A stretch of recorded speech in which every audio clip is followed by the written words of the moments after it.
Hello ನಮಸ್ಕಾರ, ನೀವು ನೋಡ್ತಾ ಇದ್ದೀರಾ ಇಂಡಿಯಾ ಫಸ್ಟ್. ನಾನು ರಕ್ಷತ್ ಶೆಟ್ಟಿ. ಈಗ ಹೆಡ್ಲೈನ್ಸ್. ರಾಜ್ಯ ಸರ್ಕಾರ $1 ಟ್ರಿಲಿಯನ್ ಎಕಾನಮಿಯ ಕನಸು ಬಿತ್ತಿದೆ. ಗ್ಯಾರಂಟಿ ಅನುಷ್ಠಾನ ನಂತರವೂ ಆರ್ಥಿಕ ನಟ್ ಬೋಲ್ಟ್ ಅತ್ಯುತ್ತಮ ಸ್ಥಿತಿಯಲ್ಲಿದೆ ಅಂತ ರಾಜ್ಯಪಾಲರಿಂದ ಸರ್ಟಿಫಿಕೇಟ್ ಪಡೆದಿದೆ. ಬಿಜೆಪಿಯ ಭ್ರಷ್ಟಾಚಾರ ಕೇಸುಗಳ ತನಿಖೆಯ ಪ್ರಸ್ತಾಪ ಆಗಿದೆ. 10 ವಿಪಕ್ಷಗಳು ಪ್ರತಿಭಟನೆಗೆ ನಿಂತಿದ್ದಾವೆ. ವೀರಪ್ಪ ಮೊಯ್ಲಿ ಸುಮಾರು ದಿನದಿಂದ ಖಾಲಿ ಇದ್ದಾರೆ. ಕಾರ್ಕಳದಲ್ಲಿ ಶಿಸ್ತಿನ ಬೇಲಿ ಹಾರಿದ್ದಾರೆ.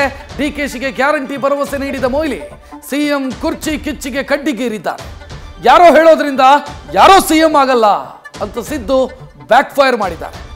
ಸತೀಶ್ ಮೌನ ಮಾನದಂಡವನ್ನು ಪ್ರಶ್ನಿಸಿದ್ದಾರೆ. ಅದೊಂದು ಕೃತ್ಯ ಸುಬ್ಬಿಯನ್ನ ದೂರ ಮಾಡಿದೆ. ಜೈಲು ವಾಸದ ಒಪ್ಪಂದಕ್ಕೆ ಬದ್ಧನಾದ ದಾಸ ಸಾಮ್ರಾಜ್ಯವನ್ನು ಧರ್ಮಪತ್ನಿಗೆ ಒಪ್ಪಿಸಿದ್ದಾರೆ. ಡ್ರೈವರ್, ಮ್ಯಾನೇಜರ್, ಕುಕ್ಕು, ಸೆಕ್ಯೂರಿಟಿ ಸೇರಿ ಇಡೀ ಪಟಾಲಂಗೆ ಗೇಟ್ ಪಾಸ್ ಸಿಕ್ಕಿದೆ.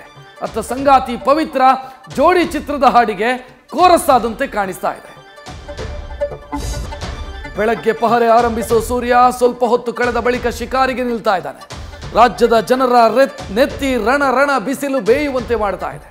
ಮಾರ್ಚ್ನಲ್ಲಿ ತಾಪಮಾನ 40 ಡಿಗ್ರಿ ಸೆಲ್ಸಿಯಸ್ ದಾಟಲಿದೆಯಂತೆ. ಇದಕ್ಕಾಗಿ ರಾಜ್ಯ ಆರೋಗ್ಯ ಇಲಾಖೆ ಗೈಡ್ಲೈನ್ಸ್ ಅನ್ನು ರಿಲೀಸ್ ಮಾಡಿದೆ.